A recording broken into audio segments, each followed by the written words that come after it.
tror vi virkelig at vi helt uten videre bare kan gå tilbake til normalen uten noen form for følger? Tilbake til å reise fritt, tilbake til å fortsette å handle fritt, tilbake til å fortsette å dyrke alle hobbyer, som for eksempel golf, motorsport, arenaidrett med mer. Tilbake til all hytteutbygging og andre fasiliteter som kreves som oppveiing for å ha blitt stablet i en betonginfisert asfalttue. Tilbake til å tro at alle våre vaner, mest i den vestlige verden, i industriland, kan ivaretas uten store kostnader og konsekvenser. På 90-tallet lærte jeg om fotosyntesen, samtidig som det ble stadig mer snakk om økt CO2-utslipp, hull i ozonlaget og alt av det som fortsatt får stadig mer oppmerksomhet. Men også samtidig ble det stadig mer snakk om hvor hurtig det meste grodde igjen. Jo da, det var allerede da i ferd med å bli færre beitedyr. Men også jeg la merke til hvor ekstra hurtig det grønne vokste. Og siden jeg da hadde lært om fotosyntesen og hvordan karbondioksid er fôr for grønne planter, tenkte også jeg at det var temmelig logisk. Men det var også mer og mer snakk om hvor store områder av skog og annet som hver eneste dag blir hugget ned, brent, drenert osv. Så jeg ble urolig for hvordan naturen likevel skulle klare å omsette all denne CO2-en som vi bidro og bidrar til å slippe ut, blant annet med å forbrenne fossile energikilder. Etter hvert har jeg også lært om andre gasser, som for eksempel metan, som skader i seg selv, men også som et ledd i nedbrytningen blir til CO2. Og jeg har lært om en rekke andre gasser med mer. Jeg har også skjønt det, at vi lever i et isolert system, der minimalt tilføyes utover en og annen meteoritt og energi fra sola. Så vi mennesker tilfører egentlig ikke noe til dette systemet, som ikke har vært her fra før av. Men gjennom denne planetens historie er det temmelig tydelig at balansen som kan for at såpass mye liv kan leve i harmoni her nå, tok mange millioner av år å opparbeide. Og selv i den prosessen så har det forekommet minst 5 masseutryddelser. Nevnte utryddelser foregikk generelt over mildt sagt temmelig mange år.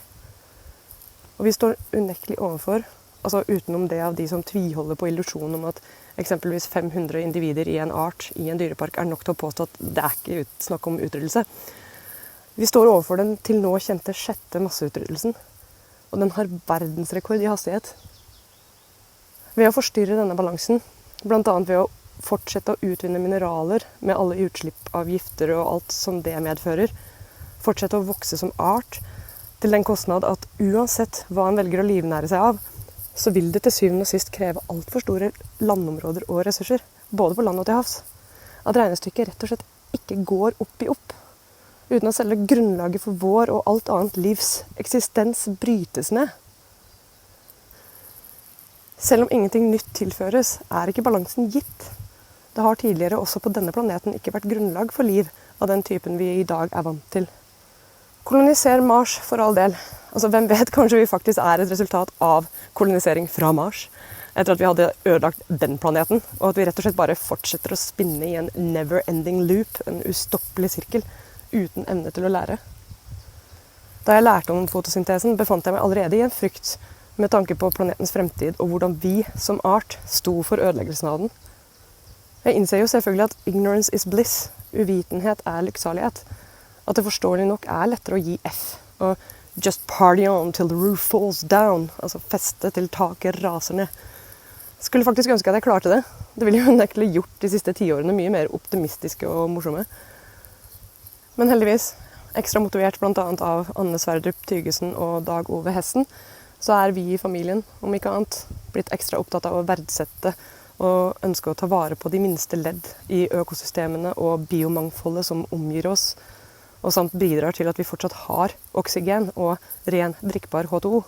Mye av nysgjerrigheten, oppmerksomheten, beundringen med mer var riktignok der fra før, men deres uvurderlige evne til å videreformidle sin kunnskap og visdom. Altså, jeg finner ikke ord for takknemligheten jeg kjenner på. Det kan så være at de i stor eller liten grad, jeg vet ikke helt, i hvert fall at det kan så være at de har et syn på den teknologiske utviklingen og en potensiell mulighet for at den vil kunne redde oss, som ikke samsvarer helt med mitt syn. Og jeg vet jo ikke 100%, men der er vel uansett Hessen en tanke mer nølende enn Tygesen. Men det svekker på ingen måte min respekt. alt går uansett så forferdelig fort nå, som han sa, at den rekker knapt å trekke pusten før noe nytt vanvittig blir slengt i fleisen på en. Det hastverket med å skulle hente ut mest mulig av mineraler og alt annet som skal til for det fantastiske grønne skiftet, med å sikre den fortreffelige teknologiske utviklingen, gir oss i grunn desto mindre tid til å gjennomføre de omstillingene som egentlig skal til. Dersom vi virkelig ønsker at det fortsatt skal være levelig på denne planeten for kommende generasjoner av alle arter. Vil du være med på jobben med å i hvert fall prøve å få oss på rett kurs? Eller vil du fortsette i komfortzonen og opprettholde denne syregrønne illusjonen og boblen som vi har blitt sugd inn i? Jeg spør.